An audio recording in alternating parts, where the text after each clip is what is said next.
Good evening, Black people and all allies fighting for Black liberation, Black prosperity, and Black joy. I'm Charles Blow, and welcome to Prime. A Supreme Court decision could immediately impact the lives of 65 million women. 21 states already have laws or constitutional amendments in place that ban or severely restrict access to abortion. The laws are currently blocked by courts or overridden by the Supreme Court's 1973 decision. But if the court decides to overturn Roe v. Wade, some of these states are certain to ban abortion as quickly as possible, according to the Guttmacher Institute. 12 of these states enacted trigger laws during the Trump administration that will automatically ban or severely limit abortion in the immediate aftermath of the court's decision. 9 states have laws that were passed well before Roe took effect. But if the justices gut Roe as a precedent, they can dust off those bans and begin enforcement. This will have an outsized impact on Black women who faced long-standing economic barriers to quality reproductive health care. According to the CDC, Black women account for nearly 34% of abortions in 2018, even though they only make up 13% of the country's female population. But the Black community is not a monolith, and its opinions on abortion are not homogenous. A recent Pew Research survey found 67% of all Black adults believe abortion should be legal in most, if not all, cases, while 31% believe the opposite. Joining me now to weigh in on all of this is Bree Maxwell, Democratic strategist, and Angela Stanton King, political analyst and founder of the American King Foundation. Bree, let me start with you. One Black Republican congressional candidate from Florida argued today this week on Twitter, if Black Lives Matter abolished abortion. How do you counter the argument that abortion is in fact anti-Black? So here's the thing, abortion should be legal because for several different reasons, women should have the right to choose what they do with their body, and that includes abortion. So outlawing abortion is an attack on reproductive rights. I do not think it's anti-Black to have abortion legal, because if it's anti-Black, it's also anti-white. So abortion should be legal, and it should be legal across the country, and it should not be illegal because women should have a right to choose what they do with their bodies. Angela, what accounts for this disparity in the percentage of Black women who receive abortion services and their relative portion of the population? Well, the thing about it is that we are the minority. We're only 13%, but we have the majority of the abortions when you look at it. When you look at where their abortion clinics are, 80% of their abortion clinics are in our communities. And when we research abortion, when we research the Negro Project and eugenics and Margaret Sanger, Planned Parenthood just admitted that Margaret Sanger was a racist and that they were cutting ties with her name, but they were not cutting ties with the act. And so what I would like for our people to understand as a pro-life advocate and a mother that's given birth to 5 children, I'm intelligent enough to know that it is not my body. Me and my children do not share the same body. Neither do me and my mother share the same body. And now we see that these abortion laws have gotten very extreme, even aborting a baby up until the moment of birth. So this is a form of Black genocide. There's a reason why we're still only 13%. I'm sorry, Angela. Yeah, Angela, I'm sorry. There's nobody aborting babies up until the moment of birth. What do you mean? Yes, they are. You want to research? 9 months? Yes, they. Yeah, no, I think you should. I think you should do. Tell me which. I think you should do your research. I think you should do your research. Yes, they are. No, ma'am. We're not gonna. I'm sorry. I'm going to speak right now. Personally, that had an abortion up until 8 months. We're not doing that. I want you to tell me which abortion clinic. I'm sorry, you're not going to speak over me. This is not your show. This is my show. I'm going to ask this question. You feel free to answer it if you choose to. Which abortion clinic in which state performed an abortion for a woman in the 9th month of her pregnancy? Well, first of all, I know someone personally in Georgia that got an abortion in the 8th month. Not only that, less than 30 days ago, every Democrat except one voted to legally abort a baby up until the moment of birth in all 50 states. So you might want to do your research on that. It is happening, and no one that's ever had an abortion has ever walked out of the abortion clinic and asked for their baby's Are remains. you talking about cases where the mother's life is in jeopardy, which is a whole different story?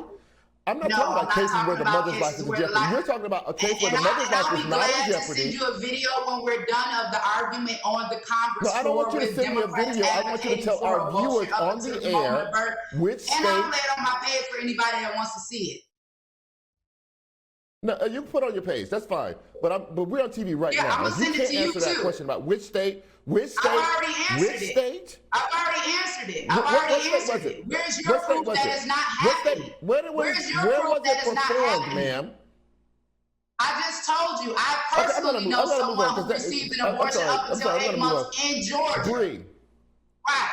Bree, how do you respond to that? She says that in Georgia we're having abortions in the 8th month of pregnancy. Georgia. How do you respond to that? I don't know anything about women having just regular abortions in the eighth or 9th month in Georgia, South Carolina, Florida, anywhere. But if it's in a response to a woman's life, whether a life or death situation, then yes, I can see that happening. So if it's a situation where I'm pregnant and if I was to give birth to this baby and I would in the event die or a situation like that, then yes. And especially if the baby's going to have complications, I don't see anything wrong with that. We're talking about 1% of abortions being because of medical or rape or incest. The other 99% of abortions are of pure irresponsibility. They're now using abortion as a form of birth control. We need to get back to preventative measures because if we don't create the life, then we don't have to end the life. And it's unfortunate that we would waste so much time on something that's actually happening when all you have to do is do your research. If you could have done that before we even came on the show. The bottom line is this. Ma'am, if it wasn't allowed, you would need an abortion security. Dead things do not grow. It is a I'm not going to do that. Control room, I'm not going to do that. We can cut that off. We're not going to have her talk over me while I'm speaking. That's not going to happen. There are cases when the mother of an expected child, her life is in danger, where there are late-term abortions. There are not, on a regular basis, late-term abortions that are regular abortions. That is not, it is, first of all, it's not legal. She was suggesting that in all 50 states, it is legal to have a regular abortion where the mother's life is not in danger, where we have late-term abortions. That simply is not true. And to come onto this show and suggest that we have not done our research before having you come on the show is outrageous. We will not have that happen. We can have an intellectual conversation about abortion rights in this country. There are people who believe that abortion should not be legal because of religious reasons, because of moral reasons, and that religious reason is their reason to have. There are other people who believe, as I do, I will put my thumb on the scale in this way and say, as I do, that abortion is part of a woman's health care, because unlike what our guest was saying, you are sharing that body for that pregnancy. And for a lot of women, including black women, it is a very dangerous thing to carry a baby to term. There are a lot of black women who do not survive being pregnant, who do not survive giving birth. In addition to that, people talk about, as she was saying at some point during that rumble, that we should just, people are using it as a form of birth control. We should get back to using birth control in the front end. Not every woman can afford birth control, number one. Number two, birth control is not 100% effective. People still get pregnant even when they use birth control. What we have to do is to set up a situation in America where women have choices about their own bodies. And I wanted to have that conversation with an opposing voice, but what we're not gonna do, not now, not never, ever, ever, ever, is have a guest come onto this show and think that you're gonna talk over me on my show with my name on it. That does not happen. We will come back to Bree. I wanted to ask you another question here, Bree. During the Supreme Court arguments, Justice Amy Coney Barrett asked pro-choice advocates if abortion could be bad if babies were given up for adoption, like basically using adoption as another way to deal with the pregnancy. What do you think about that? Because it still forces the woman who don't want to carry a baby to term, the government forces that person to carry the baby to term. So let's think about it this way. Say if at 2 months I'm pregnant and I'm already having complications, I'm already sick, and I'm already on bed rest. So you want me to spend the rest of the months in pregnancy on bed rest to carry the baby to term and then having an adoption? No, because that creates unnecessary trauma, that creates unnecessary mental health issues later on. And then in a lot of instances, when they get to that point, they don't want to give the baby up for adoption. So no, I don't think that's a good situation to put a woman in. If they want to be able to have an abortion, they should be able to have an abortion for whatever reason they want to be able to have it. And the GOP needs to stop using their lying talking point on being the party of freedom when they really don't want people to have freedom. They want to be able to say what people should be able to do with their bodies, and that's not how it should be. Unfortunately, Angela Stanton King had to leave this conversation, but we'd like to thank Bree Maxwell for joining us tonight, and I appreciate your time, Bree.